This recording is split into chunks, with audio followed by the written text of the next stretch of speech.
Assalamualaikum warahmatullahi wabarakatuh. Bismillah, alhamdulillah, la haula wa la quwata illa billahil aliyyil azim. Allahumma sholli wa sallim wa barik ala Muhammad wa ala alihi wa sahbihi ajma'in. Pemirsa yang dirahmati oleh Allah, dimanapun Anda berada, apa kabar semuanya di hari Ramadan yang ke-21? Semoga senantiasa diberikan kesehatan dan barokah dari Allah Subhanahu wa Ta'ala. Tetap semangat pastinya ya. Alhamdulillah, kita jumpa lagi di segmen teman berbuka yang akan menemani Anda semua menyiapkan santapan berbuka atau menunggu hingga nanti saatnya tiba. Dan pada sore hari ini kita akan melanjutkan kembali pembahasan tentang masalah generasi ya. Kalau kemarin kita sudah bahas begitu banyak problem generasi muda, ada pergaulan bebas, kemudian suka flexing dan lain sebagainya itu. Nah, kita akan coba kuak lagi masih seputar itu terkait dengan kenapa sih ya remaja muslim hari ini secara keyakinan ngakunya Islam, tapi kalau kita lihat cara berpikirnya, kemudian cara bersikapnya itu jauh dari nilai-nilai Islam, sehingga bisa dikatakan muslim tapi kok nggak nampak muslimnya gitu.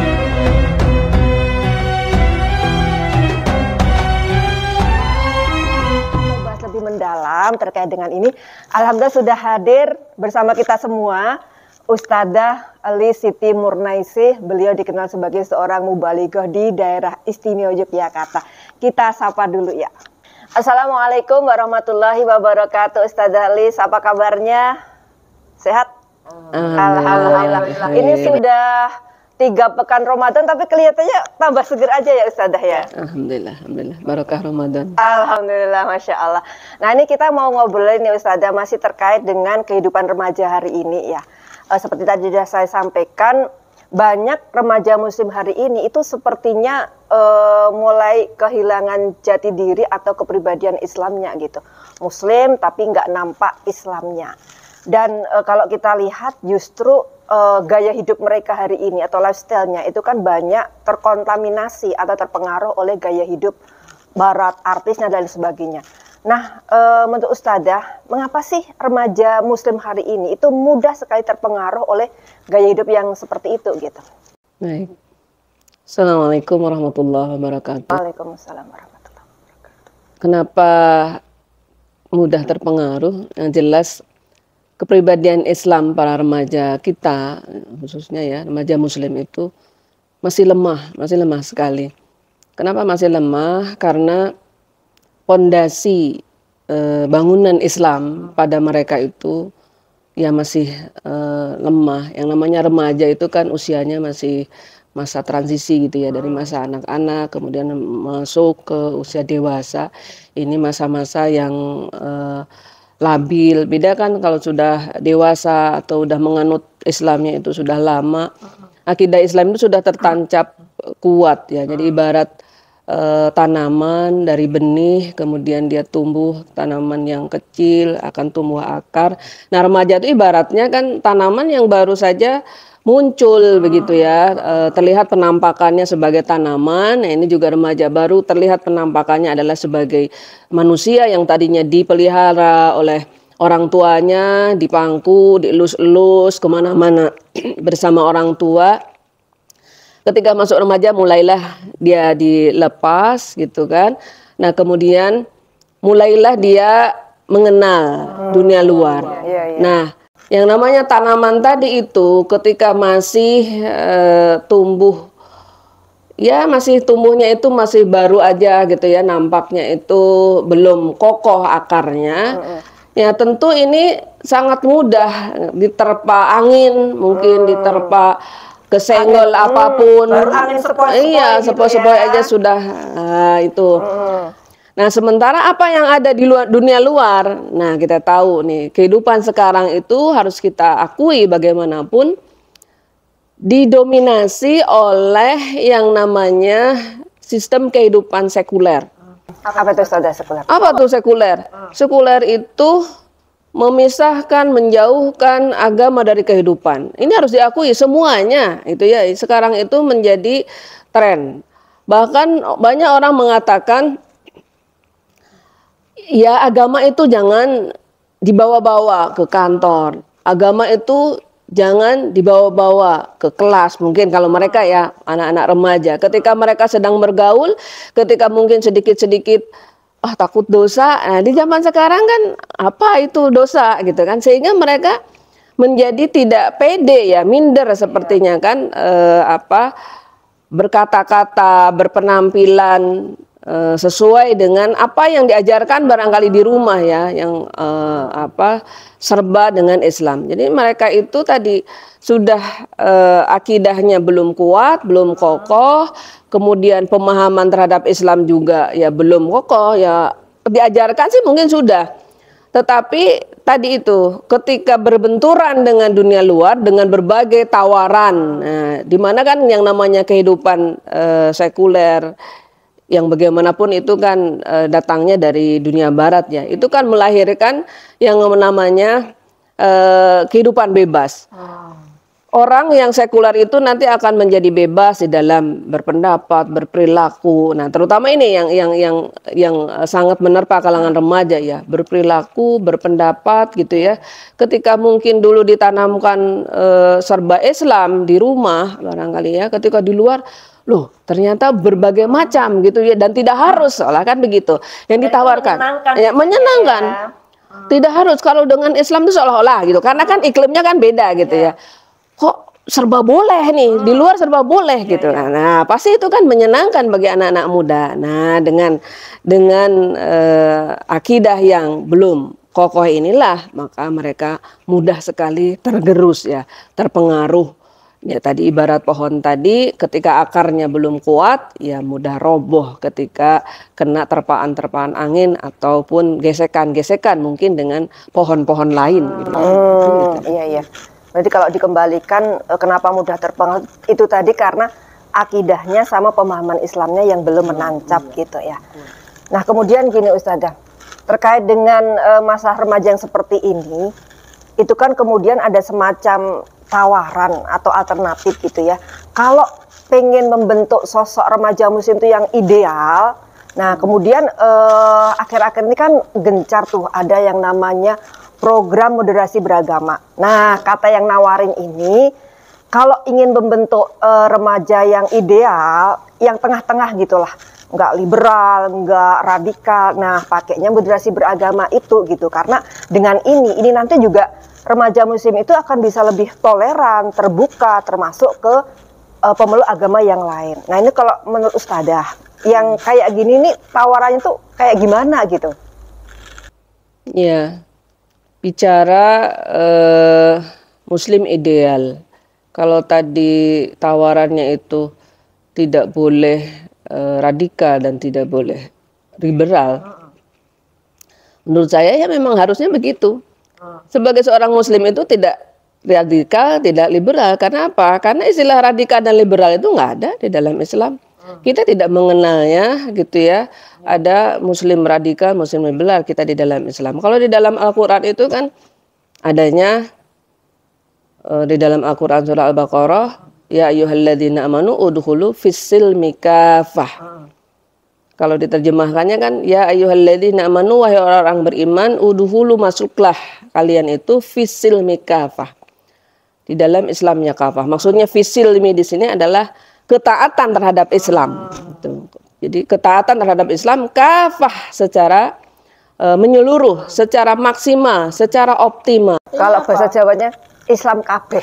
Islam kabeh oleh sebagian-sebagian gitu ya. Jadi tidak pilih-pilih gitu. Ya ini di latar belakangi ya kalau dilihat dari tafsir kemudian asbabun nuzul ayat itu, bahwa pada saat turun ayat itu ada orang Yahudi yang masuk Islam gitu ya, itu masih berat dengan ajaran Yahudinya, misalnya masih mensucikan hari Sabtu, kemudian tidak mau makan daging onta karena menurut ajaran agama Yahudi demikian. Nah kemudian turun ayat ini mengingatkan gitu. Nah ketika di dalam Islam tidak ada tadi pensucian terhadap hari Sabtu, tidak ada larangan makan daging unta. Lah kenapa sekarang sudah menjadi Islam kok masih ragu gitu kan? Jadi seolah-olah masih istilah Jawanya mungkin ngaboti gitu ya ajaran sebelumnya. Maka diingatkan dengan ini, kalau memang sudah beriman, ya ayyuhalladzina amanu, wahai orang-orang beriman, udkhulu fisilmi, masuklah fisilmi di dalam ketaatan. Di dalam ketaatan terhadap Islam itu kafah secara menyeluruh. Ya, yang diminta di dalam Al-Quran itu kan itu ya, Islam kafah. Tidak sebagian-bagian, tidak tawar-menawar yang kira-kira menguntungkan, yang kira-kira mungkin enak ya, atau mungkin tadi ini kalau di masa sekarang yang kira-kira sesuai dengan dunia luar, mungkin tadi ya kalau kembali ke anak remaja itu. Ya tidak gitu, anak remaja harus tetap mereka berpegang teguh ketika keluar dari rumah ya harus dengan berislam secara kafah. Ketika mereka sudah paham, sudah difahamkan oleh orang tuanya bahwa ketika bergaul itu harus sesuai dengan Islam misalnya, ya harus pakai bergaul secara Islam. Nah ini yang rawan tuh kan begitu kan, anak-anak remaja itu ketika sudah paham di dalam rumah, diajarkan dalam Al-Quran berpakaian itu harus sesuai dengan di dalam Islam. Misalnya tadi ya harus pakai kerudungnya itu yang sempurna, harus sampai menutup dada, kemudian pakaiannya harus jilbab, irkha, yurkhina, harus menjulurnya itu sampai telapak kaki, ya itu harus dipakai. Tapi kan tren sekarang kerudung, selampiran, rambut masih kelihatan. Iya. Nah itu dari mana itu? Tidak dari dalam Al-Quran gitu. Kemudian sekarang tuh kan sedang musimnya ya hanya cingkrang-cingkrang midi gitu ya, busana muslimah, tapi kok tidak sampai ke bawah. Ya secara menarik dengan kacamata ini tren mungkin lebih menarik, lebih kelihatan cantik, trennya segitu, sehingga anak-anak remaja itu kayak nggak pede sekarang itu ketika tadi menggunakan pakaian sesuai dengan Al-Quran. Nah itu kan berarti tidak Islam kafah kalau kayak gitu, maksimal dong gitu kan, ketika diperintahkan di dalam Al-Quran demikian ya demikian. Nah kemudian ada juga di dalam Al-Quran misalnya surah Al-Baqarah ayat 143 itu ada yang ini banyak didiskusikan kan, kemudian wa kadzalika ja'alnakum ummatan wasatan gitu ya. Ini jadi umat Islam itu sekarang itu harus ummatan wasaton. Ya enggak dari sekarang, sebenarnya dari dulu juga, karena itu ayat Al-Quran kan diturunkan lewat Rasulullah, berarti sejak zaman dulu. Ummatan wasaton, hanya saja tadi pemaknaan, pemahaman. Kalau saya lihat di tafsir tadi ummatan wasaton itu semuanya menunjukkan maknanya itu tidak menekankan ke pertengahan yang tidak radikal, tidak liberal. Ummatan wasaton itu adalah umat khiyaron di situ ya, di dalam tafsir itu khiyaron itu kan yang terbaik, adlan dan adil. Umat yang terpilih, yang terbaik dan yang adil. Nah, kemudian apa maknanya? Itu ya dilihat konteks di dalam ayatnya itu, baik dalam ayat itu sendiri dalam 143 ataupun dengan ayat-ayat sebelumnya gitu. Jadi itu adalah mengingatkan kepada umat Islam saat itu turun mengenai pemindahan kiblat. Nah, pemindahan kiblat yang biasanya umat Islam itu sholatnya itu kan menghadap ke Baitul Maqdis gitu kan. Kemudian atas doa Rasulullah SAW, beliau itu menginginkan agar kiblat itu menghadap ke Ka'bah sebagaimana pada masa Nabi Ibrahim gitu. Kemudian Allah kabulkan begitu kan. Nah, bagi ya umat Islam sebagian para sahabat berarti kan pada saat itu ya merasa berat karena sudah terbiasa menghadap Baitul Maqdis kemudian berpindah. Ya ibaratnya kita ya sudah terlanjur tertancap, terlanjur terbiasa mungkin dengan tempat tertentu, untuk berpindah ke tempat lain itu berat. Nah, ini Allah Subhanahu wa taala justru untuk menguji keimanan para sahabat yang betul-betul mengikuti Rasulullah itu siapa. Maka Allah memerintahkan, jadilah kalian itu sebagai umat yang adil, umat yang terpilih gitu ya. Jadi sungguh-sungguh di dalam menjalankan ajaran Rasulullah SAW. Ketika memang harus berpindah ya berarti harus ikutnya. Maka di kalimat berikutnya kan Allah menyatakan ya untuk mengetahui siapa yang mengikuti Rasul, atau tadi siapa yang kemudian berpaling ya dengan diberikan ujian adanya pemindahan kiblat itu. Nah, dan di ayat itu kan disebutkan agar kalian itu menjadi saksi bagi manusia, dan kemudian Rasul menjadi saksi untuk kalian. Jadi umatan wasaton itu adalah bermakna agar menjadi, ya ketika menjadi saksi ya harus menjadi saksi yang adil gitu ya. Jadi kalau di hubungan ya hubungannya kemudian tidak liberal, tidak radikal, kalau saya kok tidak ke sana gitu ya maknanya itu gitu. Apalagi kalau dilihat dari tadi para mufasir yang ada. Hanya saja sepertinya kalau di zaman sekarang kemudian ada penambahan ya, adil, kemudian terbaik, dan pertengahan gitu. Sebetulnya kalau berbicara bahwa tadi itu ya, berislam itu harus ideal, tidak radikal, tidak liberal, itu kan artinya apa? Ya proporsional ya, dari zaman dulu yang namanya berislam itu ya harus begitu, harus proporsional, tidak boleh terlalu berlebihan, tidak boleh terlalu melonggar-longgar, tawar-menawar. Moderat itu juga ya. Maksudnya kan moderat itu kan begitu ya, tidak boleh. Ya sebenarnya dari dulu itu kan demikian, hanya saja kan sekarang begini. Ketika tadi ya, bagaimana disodorkan dengan Islam moderat? Lah itu dari mana ya? Mungkin kan kalau saya mungkin kan pertanyaannya kan begitu. Ya selama ini kan kita Islam itu sudah ya harus begitu, memang tidak boleh radikal, tidak boleh liberal, ya harus proporsional sebagaimana seharusnya. Nah, kembali lagi kalau saya, ya ini kan sekarang kembali lagi umat Islam itu harus sadar ya, kita itu kan sejak runtuhnya Khilafah Islamiyah 1924 dulu ya otomatis kan kepemimpinan Islam itu kan hilang.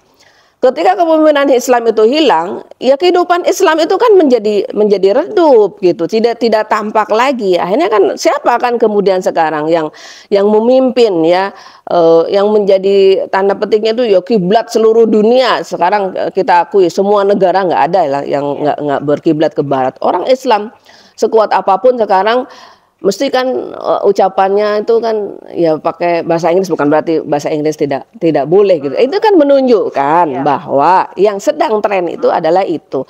Nah, jangan-jangan itu juga gitu kan. Kenapa kok Islam yang sudah ya sedemikian apa adanya, harusnya sesuai dengan Al-Qur'an dan Sunnah, yang memang tidak boleh berlebihan, tidak boleh longgar. Artinya tadi mungkin kalau sekarang akhirnya diistilahkannya itu moderat. Nah, hanya saja kan sekarang kalau standarnya gitu ya, kalau standarnya itu adalah tadi kepada paham kebebasan yang diwarnai oleh Barat tadi, yaitu mengkhawatirkan sebetulnya nanti apalagi untuk kalangan muda gitu. Ya, baik. Nah, terkait dengan program moderasi beragama, masih terkait dengan itu ya. Nah, pemirsa, kita mau tanya lebih jauh nih tentang program moderasi beragama. Jadi kalau Ustadzah Alis melihat ya lebih jauh tentang program moderasi beragama itu sebenarnya gimana sih? Kira-kira apa yang diinginkan dari situ gitu? Ya, jadi kalau saya baca-baca itu muncul kekhawatirannya ini, kok di saat sekarang atau mungkin ya dari dulu gitu ya dianggap orang Islam itu sudah tidak toleran lagi, apalagi tidak tolerannya gitu. Misalnya tidak mau lagi Natal bersama atau gitu, mengucapkan selamat hari besar agama lain. Hari besar agama lain kok sekarang banyak yang tidak mau. Kemudian ada itu diberitakan pembubaran pesantren transgender. Ini kan berarti sudah intoleran gitu kan.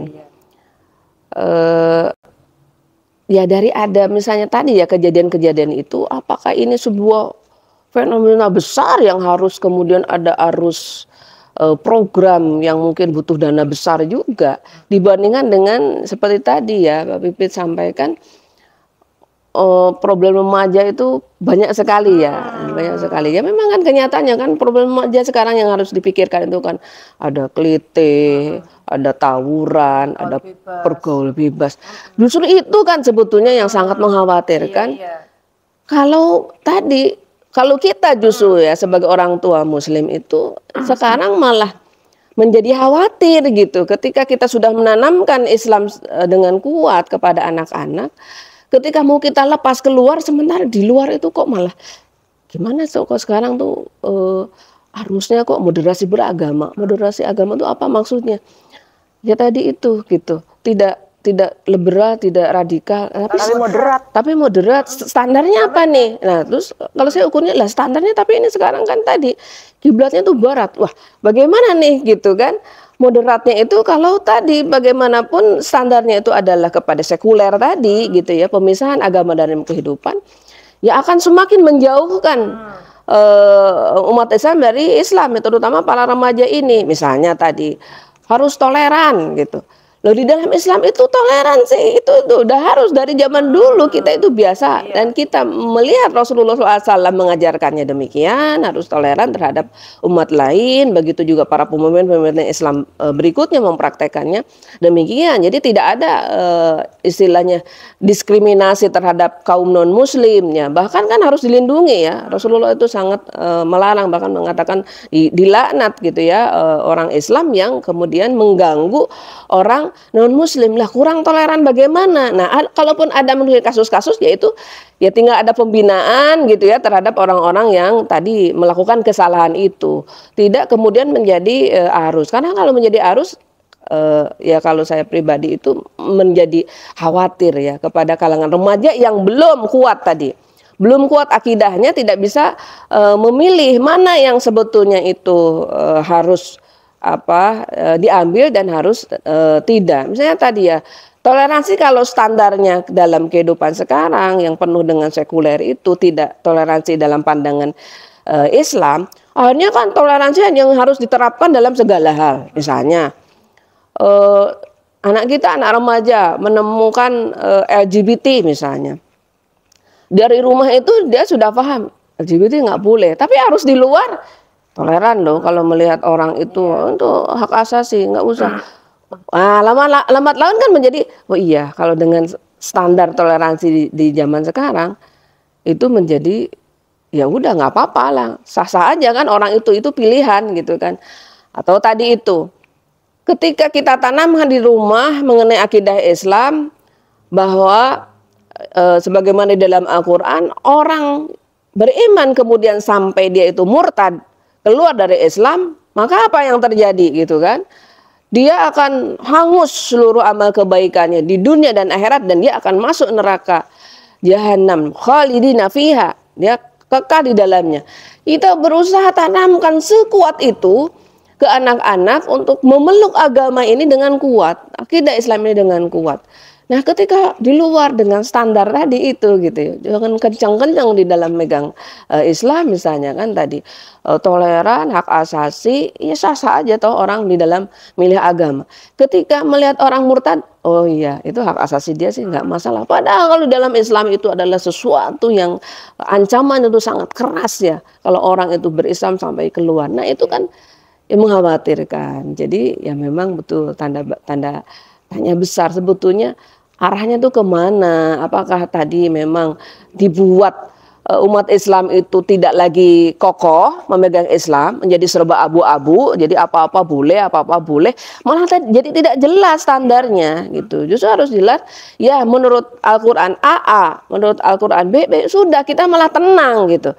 Tapi ya kalau dengan Islam moderat jadi abu-abu ini, kalau secara moderat boleh enggak? Standarnya kan tadilah kehidupan sekarang sekuler, lah itu sangat berbahaya. Iya, jadi pemirsa ya, kalau kita ingin membentuk remaja muslim ideal, tadi pesannya Ustazah Elis, yang dipikirkan, yang kita inginkan itu bukan Islam radikal, liberal, atau Islam moderat tadi, tetapi Islam taat, Islam kafah, sebagaimana yang diinginkan oleh Allah dan Rasulnya. Baik Ustazah, satu pertanyaan terakhir ya. Kemudian di tengah arus yang kayak gini ya, bagaimana cara kita untuk membentuk remaja muslim yang punya jati diri atau kepribadian Islam yang mumpuni, sehingga dari hasil pembinaan ini nanti ya muncul gitu ya anak-anak kita itu yang cerdas, solih, mumpuni, tangguh, yang baik-baik lah gitu. Gimana caranya? Ya, jadi bagi para orang tua ya, terutama yang masih punya anak-anak usia-usia emas itu, bahkan sejak dalam kandungan sudah betul-betul tanamkan Islam, tanamkan akidah Islam, tanamkan syariat Islam dalam perilakunya kan berarti kan pada orang tua ketika mengandung, ketika sudah lahir mulai ditanamkan dengan banyak diperdengarkan zikir, diperdengarkan bacaan Al-Quran, itu terus gitu. Kemudian ketika anak itu masih tadi itu ya, masih dalam pangkuan orang tua, ya ini kesempatan betul-betul dibekali yang namanya akidah Islam, yang namanya keimanan, karena ini adalah suatu yang ya sangat penting gitu. Kalau diibaratkan bangunan ya, akidah atau keimanan itu adalah pondasinya suatu bangunan. Kalau pondasi itu tidak kuat ya gampang roboh. Suatu tanaman kalau akarnya itu tidak kuat juga gampang roboh gitu. Nah, jadi pada masa anak itu masih di dalam pangkuan kita, ya betul-betul akidah ini, keimanan ini dikuatkannya itu sampai betul-betul mereka itu paham, jadi tidak sifatnya ikut-ikutan kepada orang tua, tidak hanya mungkin sifatnya itu doktrin, kemudian kita praktekkan Islam itu di dalam keseharian kita sehingga anak juga bisa merasakan kenyamanan hidup di dalam Islam, dan bekali anak-anak itu dengan ilmu-ilmu sebagaimana yang diharuskan sebagai seorang muslim. Sadarkan mereka bahwa Islam ini begitu luas, ilmu Islam itu begitu banyak hal yang harus dipelajari. Jadi saya itu sangat prihatin. Remaja-remaja sekarang, anak-anak muda sekarang itu begitu mereka itu mudah buang-buang waktu dengan lihat HP gitu ya. Sedikit-sedikit mungkin nonton apa kayak gitu ya, aktif di sosmed itu boleh, tetapi bagaimana membatasinya di usia yang masih banyak luang itu di zaman sekarang untuk belajar yang lain ya gitu, itu ya. Karena tadi itu mereka itu belum kokoh itu ya, jadi gampang tertarik dengan hal-hal yang menyenangkan itu. Nah, itu bagaimana agar anak itu paham, ini loh, mumpung kamu itu masih muda, masih anak-anak, yang harus dipelajari itu ini. Sebetulnya nggak ada kesempatan untuk tengok kanan kiri, cekakak cikikik tidak karuan itu kan. Karena ya itu yang membuat kemudian mereka tuh gampang goyah ketika akidah tidak kuat, kemudian pemahaman Islam itu lemah. Pemahaman Islam itu lemah apa? Gara-gara apa? Ya karena ilmu Islamnya itu juga tidak ada gitu ya. Bagaimana pemahaman itu akan kuat kalau ilmunya tidak ada gitu kan? Pemahaman itu kan terbangun, ini iman di dalam dada ini sudah kuat. Nah, kemudian informasi-informasi atau ilmu-ilmu tentang Islam juga kuat. Nah, misalkan kan tadi ketika anak itu saatnya harus keluar bergaul. Di dalam rumah akidah sudah kuat, keimanan sudah kuat. Kemudian ilmu cara bergaul, baik itu dengan sesama jenis, dengan luar jenis itu sudah punya ya, ilmu sesuai dengan syariat Islam. Nah, sehingga ketika saat keluar rumah kan tinggal make gitu kan. Nah, sehingga terjadilah itu yang namanya pemahaman. Dia kan ketemu faktanya gitu. Loh, ini kok orang-orang, padahal pemahaman saya itu laki-laki dan perempuan misalnya. Tidak boleh yang namanya khalwat. Tidak boleh namanya bersepi-sepian, berdua-duaan. Tidak boleh yang namanya ikhtilat, bergaul bebas. Tapi kok di luar seperti itu? Nah, akhirnya kan akan terjadi yang namanya pemahaman pada dia. Iman dia jalan, duh, saya harus bagaimana nih? Kok di luar orang-orang kan kayak gitu. Tapi informasi yang masuk ke saya, ajaran Al-Quran dan hadis yang diajarkan kepada saya, tidak boleh ikhtilat, tidak boleh khulwat. Tergabunglah itu antara ilmu dan iman gitu kan, sehingga saatnya untuk diamalkan ya dari pemahaman yang terwujud. Nah, jadi gambarannya begitu ya di dalam membentuk anak agar kepribadian Islamnya itu kuat, akidahnya Kemudian ilmu-ilmu menurut syariat Islam itu harus masuk kepada dia dan harus difahamkan bahwa kamu nanti sudah saatnya keluar rumah akan bergaul dengan yang namanya lingkungan. Nah, akhirnya untuk membentuk kepribadian Islam yang kuat itu ya di samping memang akidah dan pemahaman ya harusnya memang didukung dengan lingkungan yang juga Islami ya, yang mendukung secara Islam. Nah, hanya saja kan di zaman sekarang itu tantangan bagi kita, seperti saya katakan tadi, kehidupan sekarang warnanya tidak lagi dengan Islam, sehingga ini ujian yang sangat besar bagi kaum muslim secara keseluruhan, bagi para orang tua ketika mau melepas anak-anaknya. Kalau saya sering ibaratkan ke anak saja dulu ya, sejak ketika mereka mulai besar itu, kalian itu ibaratnya mau dilepas ke hutan rimba, nanti akan ada harimau, akan ada singa, kalian harus siap itu.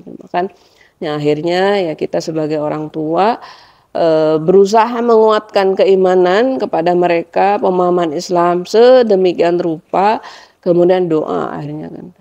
Doa ini yang harus kencang, titipkan anak-anak kita kepada Allah Subhanahu wa taala untuk tadi ya menjadi anak-anak yang soleh, anak-anak yang solehah, anak-anak yang cerdas, sampai terus dikasih bekal tiada henti oleh kita agar siapnya mengarungi kehidupan, tetap menjadi pribadi muslim yang kokoh, yang tangguh, berpegang prinsip terhadap akidah Islam dan syariah Islam. Jadi ibaratnya kayak ikan di lautan, sekalipun air laut itu asin, banyak garamnya ya, tapi tetap rasanya itu tawar kan gitu. Baik, terima kasih Ustazah Lis atas pencerahannya sore hari ini, dan pemirsa teman berbuka yang dirahmati oleh Allah dimanapun Anda berada.